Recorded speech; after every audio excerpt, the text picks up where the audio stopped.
ভালো স্বামীর মধ্যে পাঁচটা চিহ্ন থাকে, পাঁচটা আলামত থাকে। আপনার স্বামীর মধ্যে যদি এই পাঁচটি চিহ্নর কোন একটা চিহ্ন যদি আপনি দেখতে পান, তাহলে বুঝে নিয়েন যে এটা স্বামী নয়, বরং আল্লাহর পক্ষ থেকে ডাইরেক্ট আপনার জন্য নিয়ামত হিসাবে আল্লাহ পাঠিয়েছে। হীরার টুকরা যেন আপনার হাতে পেয়ে গেছেন, আপনি শুকরিয়া করবেন আল্লাহর দরবারে যে আল্লাহ আপনি আমাকে যে নিয়ামতটা দিয়েছেন, আল্লাহ এই নিয়ামতের শুকরিয়া করছি, কখনো এই নিয়ামত আমার কাছ থেকে আপনি ছিনিয়ে নিয়েন না। আপনি দোয়া করবেন বেশি বেশি। দেখেন মিলান আপনার স্বামীর জীবনেই আপনার স্বামীর সাথে এই পাঁচটা আলামত মেলে কিনা, পাঁচটা চিহ্ন মেলে কিনা।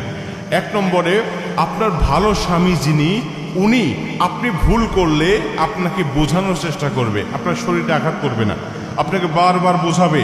আপনি যদি না বোঝেন, প্রয়োজনে আপনার সাথে একটু রাগারাগি করে আপনার বিছানা আলাদা করে দিয়ে আপনাকে বোঝানোর চেষ্টা করবে, আপনার শরীরে আঘাত করবে না, আপনাকে ডিভোর্স দিবে না।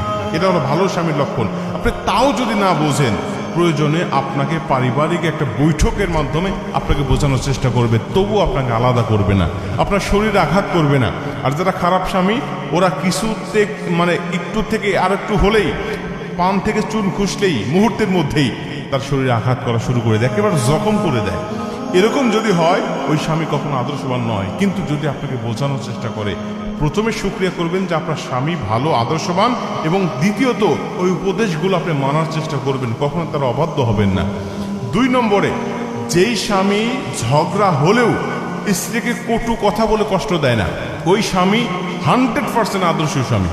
ওই স্বামীর শুকরিয়া করবেন, ওই স্বামীর আনুগত্য করবেন যে আপনার স্বামী রাগান্বিত অবস্থায়ও, ঝগড়ারত অবস্থায়ও আপনাকে কটু কথা বলে কষ্ট দেয় না। ভাই, অনেক স্বামী আছে এমন, একটু ঝগড়া লাগলেই স্ত্রীকে তো গালিগালাজ করেই, এবং স্ত্রীর মা বাবাকে তুলে পর্যন্ত গালিগালাজ করে। অনেক স্ত্রীর মা বাবা মারা গেছে, ওই মৃত মা বাবাকে তুলে গালিগালাজ করে। যেই স্বামী, ওই স্বামী মানুষ, স্বামী হওয়া তো দূরের কথা, ও মানুষ হওয়ার যোগ্যতাই হারিয়ে ফেলেছে। আপনার মা বাবাকে তুলে কেউ গালিগালাজ করলে আপনার যেমন কষ্ট লাগে, আপনার স্ত্রীর মা বাবাকে গালিগালাজ করলে আপনার স্ত্রী তার থেকে বেশি কষ্ট লাগে। কারণ আপনার মা বাবা হয়তো আপনার সাথেই থাকে, আপনার পাশেই থাকে, আপনার কষ্ট একটু কম লাগবে। কিন্তু যেই স্ত্রী নিজের মা বাবাকে ছেড়ে এসে আপনাকে আপন করে আপনার ঘরে আসছে, আর আপনি সেই মা বাবাকে তুলে গালিগালাজ করছেন, আপনি তো স্বামী হওয়ার যোগ্যতা, এমনকি মানুষ হওয়ার যোগ্যতাও হারিয়ে ফেলেছেন। অতএব কটু কথা বলে স্ত্রীকে কখনো কষ্ট দিবেন না, আদর্শবান স্বামী হিসাবে থাকবেন। এবং 3 নম্বরে, যেই স্বামী নিজে যা খায়, যে মানের খায়, ওই মানের খাওয়ানোর জন্য চেষ্টা করে, ওই স্বামী ভালো স্বামী। এবং 4 নম্বরে, যেই স্বামী নিজে যে মানের পরে, যে মানের কাপড় পরিধান করে, ওই মানের পরিধান করার চেষ্টা করে, এই স্বামী ভালো স্বামী। এবং 5 নম্বরে, যেই স্বামী তার স্ত্রীকে শরীয়তের হুকুমগুলো পালন করার জন্য নির্দেশ দেয়, আদেশ করে, ওই স্বামী ভালো স্বামী।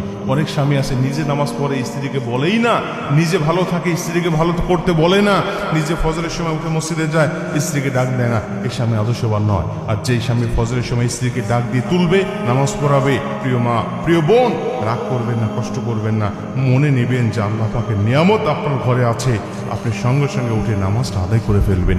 এই 5টা গুণওয়ালা কোনো স্বামী যদি কারো জীবনের সাথে মিলে যায়, আল্লাহর দরবারে হাজারবার শুকরিয়া করবেন যে আল্লাহ আপনাকে একটা নিয়ামত দিয়েছে, হীরার টুকরা দিয়েছে, এর শুকরিয়া করবেন, কখনো তার অবাধ্য হবেন না।